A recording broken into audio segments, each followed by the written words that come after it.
What's time, YouTube? It's your boy Chapo back at it with another reaction video, man. Today I got my boy Lico, my boy Nut with me, man. The whole gang, you know, gang shit. And today we're gonna be reacting to conspiracy theories about kid movies that'll fuck up your childhood. Oh, I got if your kids watching this, don't just turn man. Damn, how much hey, shit look, you though, put in y'all finna see some crazy stuff, man. But hey, man, if you like this, grab the water. Bro, is you interrupting me, bro? Hey, continue this video. Anyway, if you like this video, man, hit that like button, man. Comment down below anything else you want me to react to, want us to react to, man. Subscribe, hit that reaction. I said hit that reaction bell. Hit that notification bell, man, so you don't miss a reaction video. Follow all three of us on all social links down in the description, man. Without further ado, let's get to it.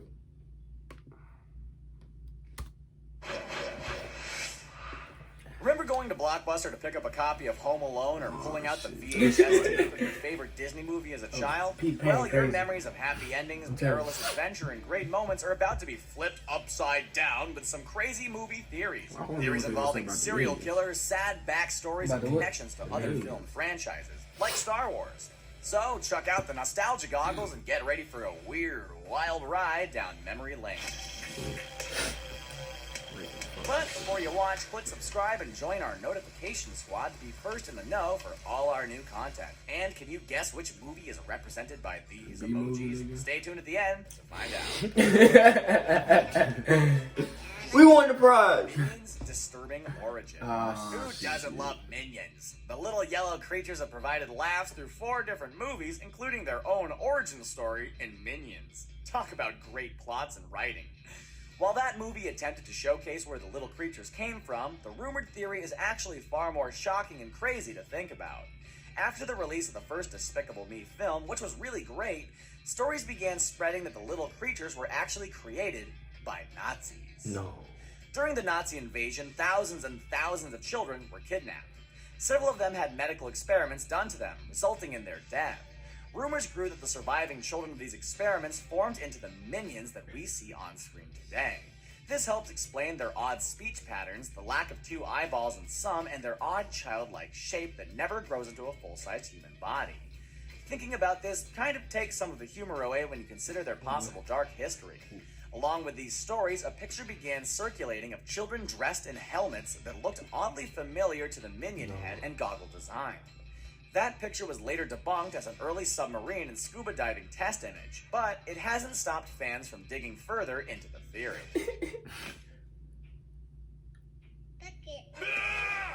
Boo is a witch. What? She barely said any words, but one of the most lovable characters in the Pixar universe was Boo from Monsters, Inc. The little girl really connected with Sully, and many tears were shed when the two were forced to separate at the end of the film.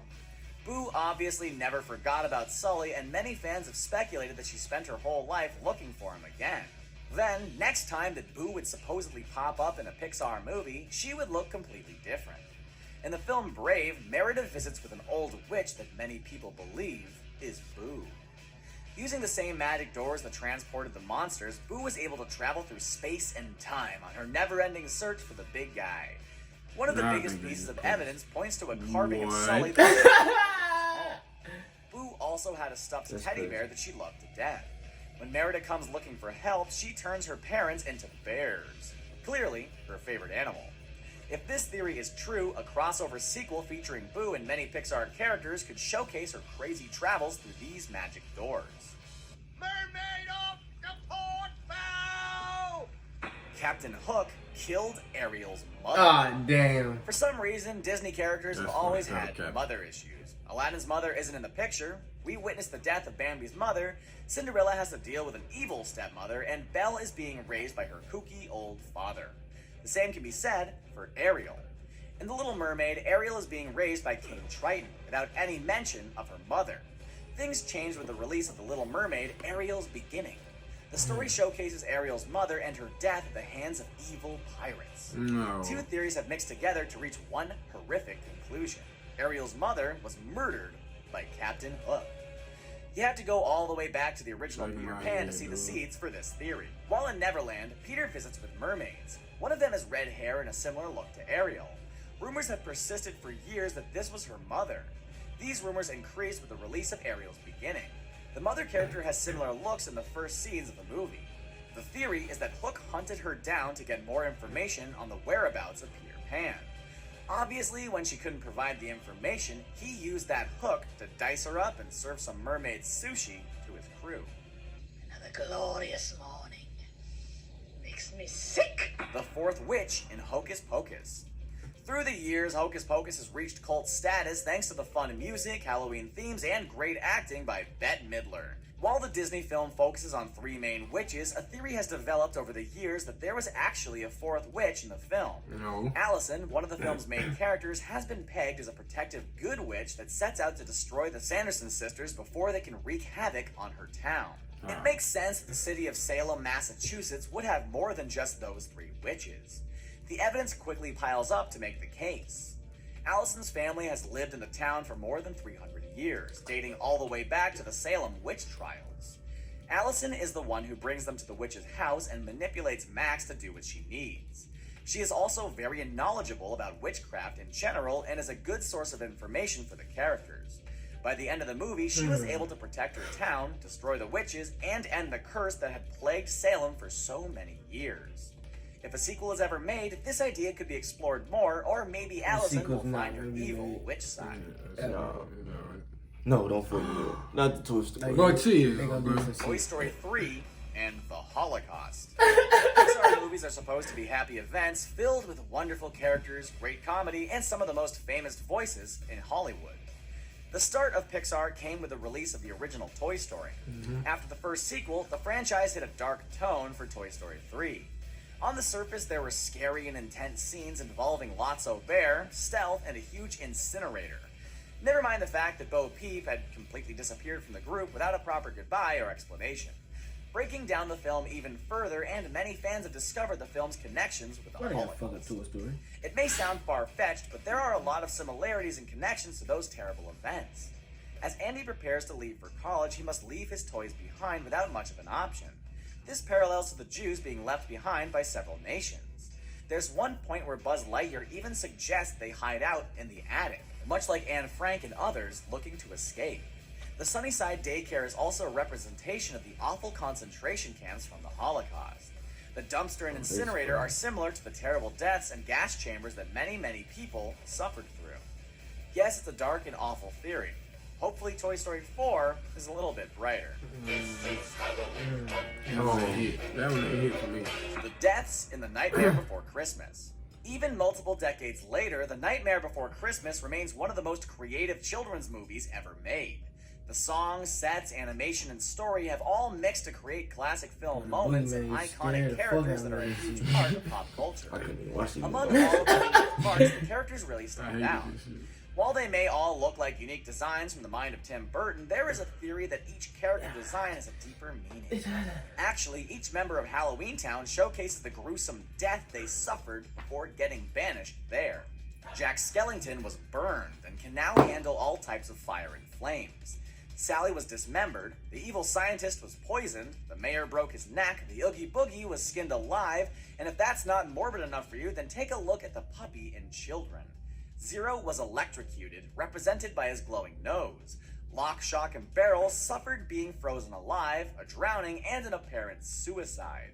The next time you watch the the fuck? film, you can see the little character details that represent these violent What? deaths and the reason that these dark characters are in Halloweentown in the first place. No. No. Okay. Donkey's backstory from Shrek. In the film Shrek, there are all sorts of crazy characters running around that it's very easy to think nothing about a wisecracking donkey that seemingly came from nowhere. A number of the film's characters came from real fairy tales, and Donkey is completely original. While Donkey loves to butt heads and cause trouble, there is clearly a troubling past that he came from, and theories often point to the world of Pinocchio. One theory that has caught a lot of steam involves a strange land in Pinocchio known as Paradise Island. It's on this island where young children are turned into donkeys, and that's exactly what people think happened to Donkey. Donkey. It makes sense, too. Pinocchio appears in Shrek. Many characters are surprised to meet a talking donkey, and he often alludes to his terrible past. During an exchange with Puss in Boots, Donkey even states, Some things are better left unsaid and leave it at that. Donkey even talks about a past where he received childhood pranks. Wedges and swirlies. That sounds like some type of child to me. As plans for a Shrek reboot are in the works, maybe the new film will dive more into his past and if he truly was once a human. No. A little weight? Does this look like a little weight to you? Bernard's sad backstory. What? On the surface, The Santa Claus is a great family film that focuses Santa on the Claus? magic of Christmas, believing in Santa Claus and spreading a lot of Christmas cheer. When you break the elements down, it's really about a bitter divorce, tough custody case, and the death of Santa Claus. When Scott Calvin becomes the new Santa Claus, none of the other elves even bat an eye or mourn the previous old man in charge. The only person that seems a little upset at the idea is the head elf known as Bernard. He may be upset for a good reason. Bernard was the son of the Santa Claus that got killed. Oh. It all adds up, really. His attitude, his larger size than the other elves, how he understands the Santa Claus and the magic of the suit so well. One of the biggest clues comes during his scenes with Charlie. Bernard is very understanding and compassionate with Charlie, working with him to adapt to his new life on the North Pole. He also gives him a special snow globe that gives him access to his dad anytime he wants. Bernard clearly used this same snow globe with his own father. E.T. is a Jedi. Shut the fuck up. No way. Many sequels are a huge franchise around it. No way. Despite this, Isn't many it a fans have Jedi? found connections to some other huge science fiction franchises. Let One me of the hear most this. prominent, Star Wars. In the original film, there are two Star Wars connections. One where Elliot plays with action figures from the movie. In another scene, E.T. approaches a trick-or-treating child dressed as Yoda and says, These moments all seemed innocent until Star Wars Episode 1, The Phantom Menace, came out in 1999. Alright. During multiple scenes, alien species Oh. very similar to E.T. can be clearly seen in the backdrop of large scenes, What the fuck? like the Senate. This has allowed viewers to conclude that not only is E.T. a part of the Star Wars universe, but the small alien may actually be a Jedi. He clearly knows who Yoda is and has showcased similar abilities to using the Force. In the film, E.T. makes flowers come back to life, uses the Force to connect to Elliot, and can make bicycles fly through the air. It's no Millennium Falcon, but it sure comes close. It would be awesome to see more of the E.T. characters in the Star Wars franchise, or this theory explored a little sense. further.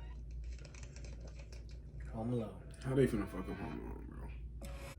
Hello. Kevin is Jigsaw.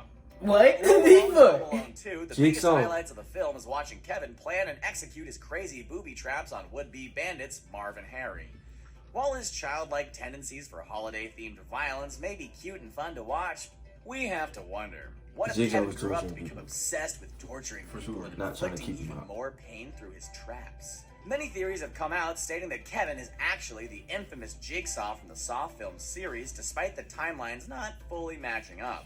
Continuity be damned, there are too many similarities between the two characters to ignore this killer theory. For example, Kevin obviously has anger issues and gets a lot of pleasure out of causing pain to his victims. After Marv and Harry were eventually stopped, Kevin grew up craving the need to torture and torment others around him. The pressures of society eventually led him to set up his game and get the revenge that he always wanted. There are many examples that can be seen in the Saw franchise, but one of our favorites is the evil furnace from the first Home Alone, which is eerily similar to a furnace from the film Saw 2. We'll have to wait and see if any more Home Alone connections are made in the upcoming horror film Jigsaw. At the very least, we're certain that Jigsaw was a fan of Kevin's antics. Well, there you have it. What theory do you think has the most truth behind it? Are there any crazy ones that we What y'all missed? think, Let us know in the man? comment I don't section know, below. man. Don't forget to like this video, share it, and subscribe to Screaming. That. 7 out of 10, man. It was alright. Let's see. Like a seven. Try to fuck up to what's there. But hey, man, if y'all like that reaction video, don't forget to comment, subscribe. Let me know what y'all want to see us react to. Also hit the notification bell so you don't miss reaction. Follow all three of us on all socials down in the description below.